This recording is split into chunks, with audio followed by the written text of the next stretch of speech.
qu'il est écrit dans Ézéchiel chapitre 22, verset 30, que Dieu cherche désespérément. Il se trouve que le meilleur d'entre nous, le véritable Christ, est cet homme pris parmi les hommes pour venir sur la terre des hommes, sauver les hommes. Donc Amos 3, 7 nous donne la garantie que quoi que ce soit, d'importe, Dieu ait à faire sur la terre des hommes, il préviendra ses serviteurs les prophètes, qui eux-mêmes sont donc des hommes par lesquels Dieu fait le choix, selon sa volonté, de part d'autres hommes. Voilà les dotations que Dieu a librement, souverainement accordées à l'être humain, si bien qu'il en est doté, lui, Dieu, qui selon Romains chapitre 11, verset 29, ne se repent ni de ses dons, ni de son appel. Dieu ne se repent ni de ses dons, ni de son appel. Au fil des siècles, Dieu n'a eu donc de cesse de réitérer, de confirmer, encore et encore, que la procréation est le moyen qu'il a choisi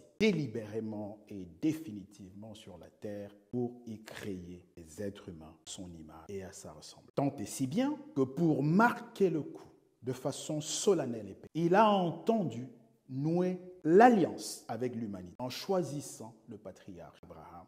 Il a donc, dans Genèse chapitre 17, les versets 4 à 7, noué une alliance. Je devrais dire l'alliance, puisqu'il n'y a jamais eu une autre alliance. Quoi que Dieu ait pu faire avec l'être humain, ce fut toujours dans la perspective de l'accomplissement de cette alliance. Et si nous avons la certitude, c'est simplement que cela est écrit textuellement dans Genèse chapitre 17, verset 7. Il dit qu'il a choisi Abraham et qu'après Abraham, il maintiendra cette alliance à travers ses descendants et que cela parce qu'il s'agit d'une alliance perpétuelle. Le mot perpétuel vient bien de Genèse chapitre 17, verset 7. Perpétuel veut dire interminable, infini, aussi longtemps que la terre sera, et bien cette alliance tient. Jésus-Christ, le véritable, pas le faux du christianisme, est en réalité l'accomplissement ultime, le point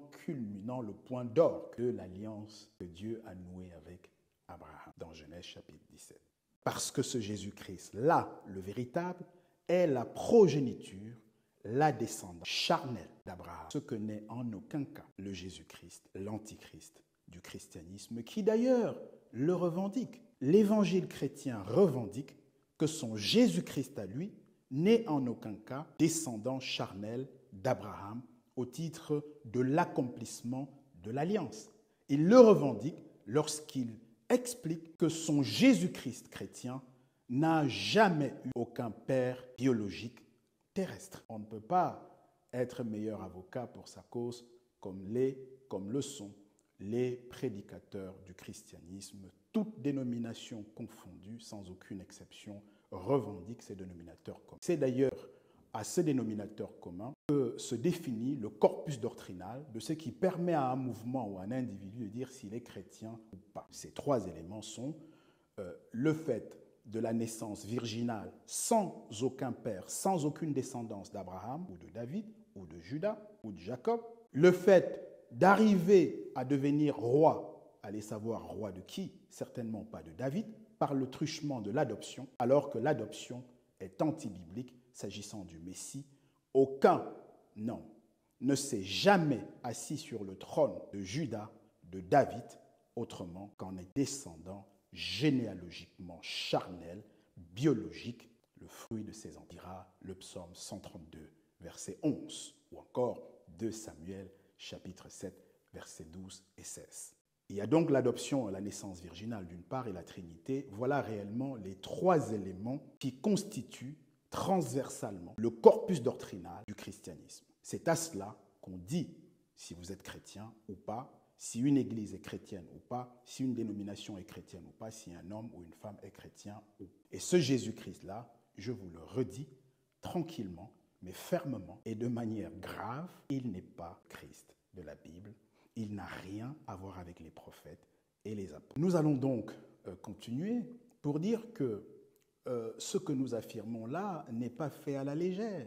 La totalité des prophéties messianiques attestent que le Messie devait être la progéniture charnelle des patriarches. C'est ce que dit explicitement Romains chapitre 9, verset 5. Mais c'est ce qu'explique également Actes chapitre 3, verset 23, ou encore Actes 7, verset 14, qui explique qu'il est notoire, remarquable, que notre Seigneur est issu charnellement de Juda. On pourrait, pour parler également des prophètes, dire que là aussi la totalité des prophètes, d'ailleurs Pierre l'affirme explicitement dans Actes chapitre 3 verset 24, il dit que tous les prophètes depuis Samuel ont prophétisé sur ce mystère, notamment le mystère de la piété, de la venue sur la terre de Dieu par le truchement carné, charnel d'un être humain. Et Pierre, qui l'a côtoyé pendant plus de 3 ans,